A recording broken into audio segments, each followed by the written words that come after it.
George Miller a encore frappé, toute cette violence, toute cette fureur. Furiosa était tellement énervée, tellement pas contente. Toutes ces actions qui se déroulent dans le désert avec toutes ces voitures et ces bruits de moteur qui nous échauffent les oreilles et qui font ce petit son incroyable, qui nous bouleverse, qui nous secoue, qui nous hypnotise. Incroyable. Furiosa.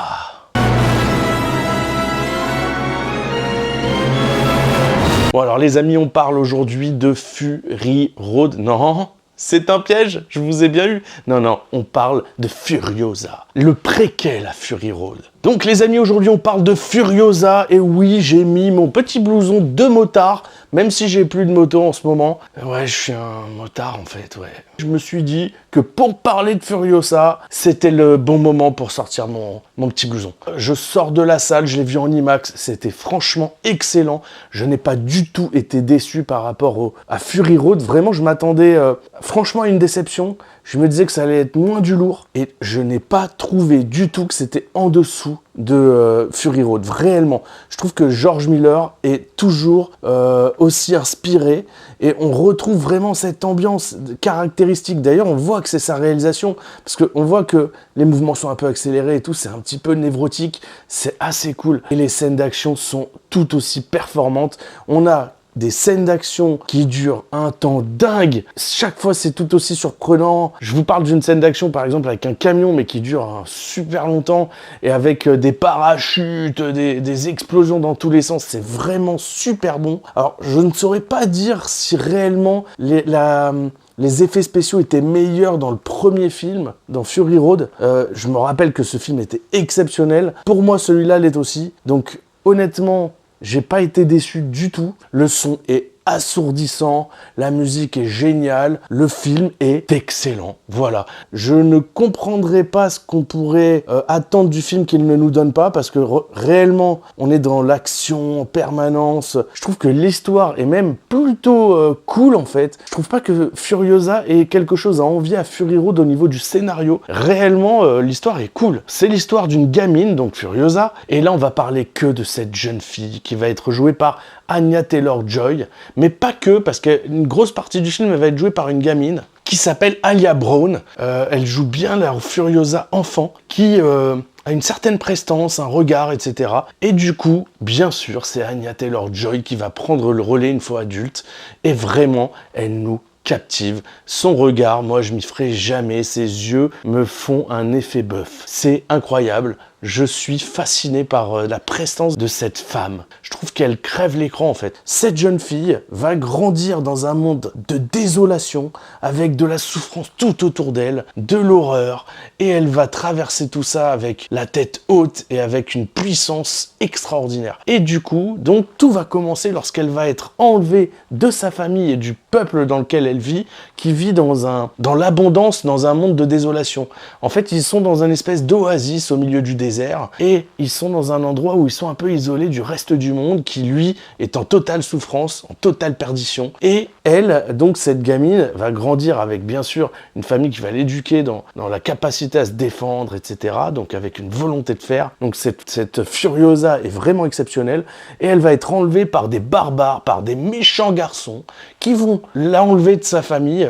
Pour quoi? Pour l'amener en preuve, parce que comme elle est en bonne santé, ils vont l'amener comme une preuve pour dire regardez, il y a un endroit où les gens vivent dans l'abondance. Et l'objectif, bien sûr, c'est d'aller piller cet endroit. C'est tout ce qu'ils savent faire, ces gens-là. Le problème, c'est qu'elle ne va pas pouvoir rentrer chez elle, et son objectif, ce sera de rentrer chez elle, mais aussi de se venger, pour certaines raisons, de Chris Hemsworth, qui va être le méchant de cette histoire, l'antagoniste ultime. Et c'est intéressant parce que ce gars-là est horrible, parce qu'il a un nez crochu. Et c'est marrant comment on ne le reconnaît pas, juste avec ce changement de la physionomie. Juste le fait qu'on lui ait mis un nez crochu, ça change son visage. Il a l'air méchant. Après, honnêtement, j'arrive toujours à à l'apprécier, même dans un rôle de méchant. Pourtant, il est extrêmement cruel. Et ça va être intéressant parce qu'il va faire des choses qui vont pousser Furiosa à le détester. Et malheureusement, leurs chemins vont se séparer. Elle va se retrouver cette fois dans les griffes de Immortanjo, qui est le méchant qu'on avait vu, celui qui gouvernait la citadelle. Et on l'avait vu dans Fury Road. Et c'est ce personnage-là qui va affronter Chris Hemsworth. Il va y avoir une espèce de guerre entre eux. D'ailleurs, Chris Hemsworth, qui avait capturé la jeune fille Furiosa, va la livrer à Immortanjo pour des intérêts commerciaux en quelque sorte. Et du coup, elle va nager dans ça, essayer de se débrouiller pour faire son trou. Elle va réussir à devenir mécanicienne, à faire les livraisons avec un gars qui est un espèce de pilote chevronné et qui fait des livraisons, et elle va s'attacher à ce gars-là avec l'espoir un jour de partir avec lui. C'est un peu comme un père pour elle. Et elle va s'attacher à lui dans l'espoir un jour de pouvoir partir avec lui et l'emmener dans sa réserve naturelle, dans son oasis. Mais les choses se dérouleront-elles comme elle l'aurait voulu? Je ne sais pas, je ne peux pas vous le dire. Je croyais qu'il y aurait moins d'action parce que les choses sont étalées sur plusieurs années. Mais pour le moment, en fait, elle va devoir vivre un tas d'épreuves très compliquées. Et comme c'est une gamine hyper courageuse, elle va trouver plein de solutions pour pouvoir s'en sortir. Et du coup, elle va se retrouver confrontée à Chris Hemsworth, qui va être en quelque sorte l'ennemi de sa vie. Bien sûr, il va y avoir d'autres rebondissements. On voit que Chris Hemsworth, c'est plutôt un personnage qui, lui, veut envahir d'autres territoires et cherche toujours à avoir plus de pouvoir. Et il est assez cruel, mais il affronte des gens qui sont tout aussi cruels que lui. Et donc, on est dans cette ambiance-là où c'est la guerre en permanence. On va avoir des lieux assez mythiques, assez fantastiques. On se retrouve dans des lieux de désolation, dans plein désert, avec des décors somptueux. Vraiment, c'est très, très prenant. Moi, je suis rentré dans l'ambiance complètement. Et alors, l'action, c'est non-stop. Moi, j'avais cru comprendre qu'il y aurait moins d'action dans ce film-là parce que justement, on raconte plus une histoire, on est moins dans les effets spéciaux, etc. Mais en fait, je ne trouve pas. Je trouve que du début à la fin, il y a de l'action et on ne s'ennuie pas une seconde. Je trouve que c'est puissant, le récit est puissant, et alors Anya Taylor-Joy, je suis désolé, mais je la kiffe, elle est géniale. Ce regard, je m'y habituerai jamais, elle a quelque chose dans ses yeux qui lui donne une énergie, une prestance qui, moi, me fascine, et je trouve qu'elle est extrêmement crédible dans tous les rôles qu'elle joue, je la trouve très bien. Voilà, je suis fan de cette fille. Et alors, là, ça ne loupe pas, mais en plus, son rôle est plutôt passionnant parce qu'elle a un rôle plutôt de nana courageuse, plutôt bien écrit, où elle va jouer avec ses atouts. Et ses atouts, c'est pas forcément sa force, c'est plutôt son intelligence, sa capacité de réaction et sa capacité à rester la tête froide. Et ça, elle va en jouer énormément, et parce qu'on voit en fait qu'elle ne se laisse déstabiliser quasiment jamais. Oh, c'est génial. Et alors Chris Hemsworth, lui, avec son nez crochu, il est horrible. Il est vraiment cruel, et en même temps, il a une certaine énergie négative, mais en même temps, on n'arrive pas à le détester. C'est assez marrant.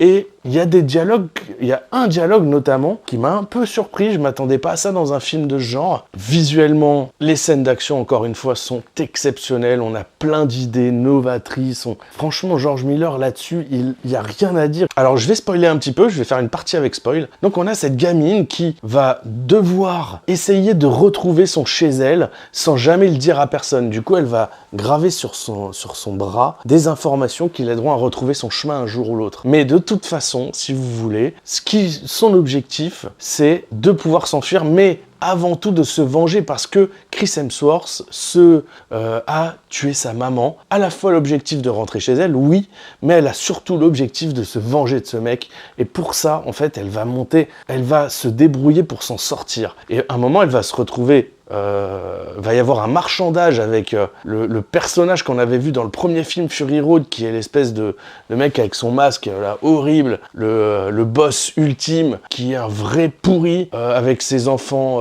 bizarres, avec ses enfants étranges, et puis qui s'est fait un petit harem derrière avec des femmes magnifiques. D'ailleurs, dans le premier film, en fait, Furiosa va les aider à s'échapper, ces femmes. Et ben là, en fait, Furiosa, elle était censée faire partie de ce harem, mais elle a réussi à s'en échapper par un stratagème très intelligent, je vais pas vous en dire trop non plus. Et en fait, elle va réussir à se convertir en mécanicienne, protectrice du camion de livraison. Je dirais même que pour moi, le scénario est même un peu plus intéressant que Fury Road. Fury Road était exceptionnel, je ne remets pas ça en question, mais là je trouve que vraiment il y a une construction de l'histoire et le personnage est tout autant fascinant, on la voit évoluer, on la voit grandir, et c'est fascinant. Elle garde cette personnalité avec flamboyante, plein d'énergie, plein d'intelligence, plein de ressources, plein de tête haute. Et c'est génial, je prends un gros kiff. N'hésitez pas une seconde, vous allez vous prendre un bon kiff. Si vous avez aimé Fury Road, vous ne serez pas déçus.